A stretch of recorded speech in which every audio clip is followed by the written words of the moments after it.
Halo, selamat datang di sesi bimbingan Explorese. Saya Vina, tutor kamu hari ini. Gimana kabarnya?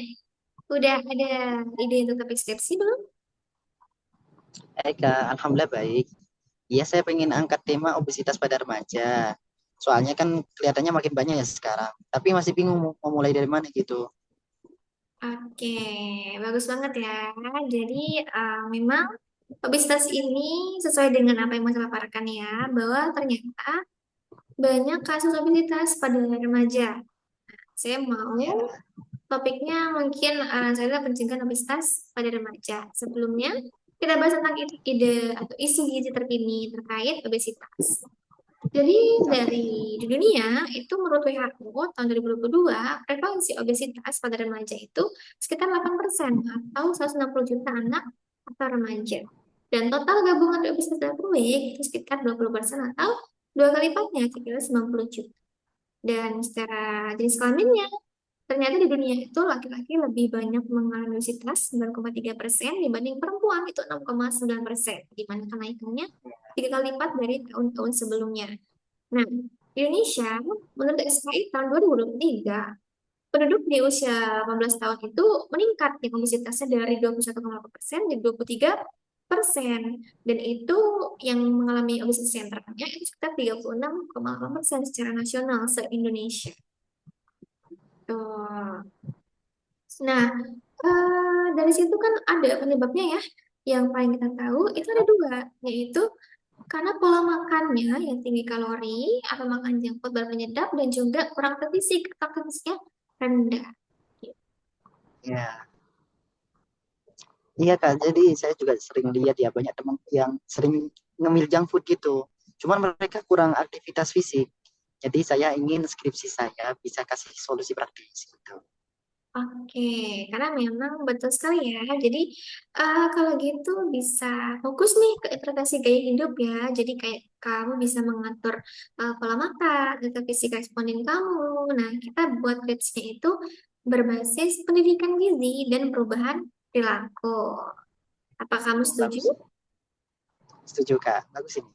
Oke, jadi memang saya mungkin bisa menyarankan judulnya itu adalah efektivitas edukasi gizi yang interaktif berbasis aplikasi mobile. Nah, itu bisa eh, terhadap indeks massa tubuh atau IMT dan juga pengetahuan gizi remaja.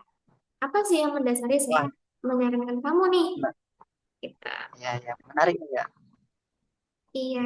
Jadi seperti pakai aplikasi gitu ya. Iya, jadi pakai aplikasi.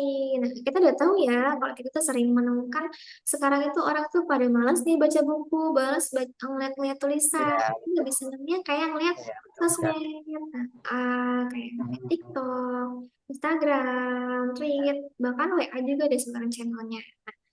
Ada loh ternyata dampak positifnya kalau kita memanfaatkan sosial media apa aja ya kita bisa jadi media hiburan. Jadi kita nggak bosan, remaja itu nggak bosan untuk melihat edukasi kita.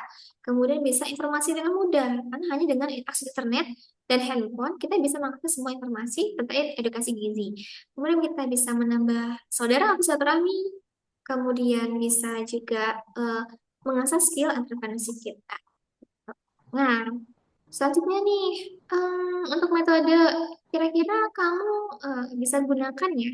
Metodenya itu ada kualitatif dengan menggunakan kuasi eksperimen atau eksperimen semu, di mana menggunakan angka sebagai hasil penelitiannya. Desainnya bisa menggunakan pretest, post test, tingkat redup. Jadi pretest itu sebelum kamu meneliti kamu nilai, terus post test nanti kamu nilai, dan kamu bandingkan dengan kelompok grup atau kontrol.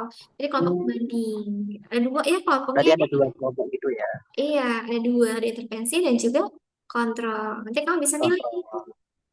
Bisa milih edukasinya pakai sosmed apa, TikTok, Instagram, atau Reels, atau WhatsApp, channel, kemudian kontrolnya kalau bisa dengan leaflet ya, karena kalau tanpa intervensi takutnya kamu tidak memenuhi kode etik atau ethical clearance gitu. Jadi setiap respon itu sebaiknya itu menggunakan intervensi meskipun tidak sama. Kemudian Ya. Populasinya nih, kita bahas populasi, kamu bisa menggunakan siswa SMA, karena memang dari kategori tadi prevalensi obesitas itu ada di 15 sampai 18 tahun. Kriterianya, kamu bisa menggunakan IMT yang memang dalam batas ideal, lebih dari 18,5 persentil. Instrumennya, kali IMT bisa dua alat ya, bisa timbangan pengukur tiga badan dan juga kuesioner pemeriksaan gizi yang pastinya sudah diuji secara validitas dan reliabilitas. Analisisnya yang terakhir itu bisa menggunakan parity test, karena itu dia membandingkan dua kelompok atau lebih sebelum dan sesudah, atau magnit nih tergantung distribusi datanya nanti. Gitu ya. Ya, Oke, nah ini kan ada IMT, kita udah tahu ya tadi alatnya ada dua, ada timbangan sama berat badan. Dan ini untuk kategori IMT-nya 25 sampai 27 itu gemuk, kapasitasnya 27 atau lebih.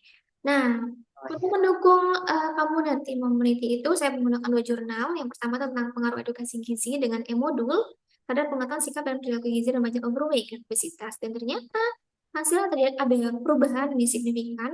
Dia meningkat iya, pengetahuan sikap dan perilakunya selama kurang lebih 2 minggu atau 2 sampai 4 minggu ya. Kemudian yang ini yang kedua itu pengaruh integrasi pendidikan gizi terhadap peningkatan pengetahuan gizi terhadap perubahan asupan gizi dan IMT atau indeks massa tubuh ke berat badan. Ternyata dia meningkat nih pengetahuannya dan IMT-nya dalam waktu 1 minggu sampai 3 bulan. Jadi sudah jelas ya ada yang mendasari kamu bisa mengambil judul itu, gitu ya. iya.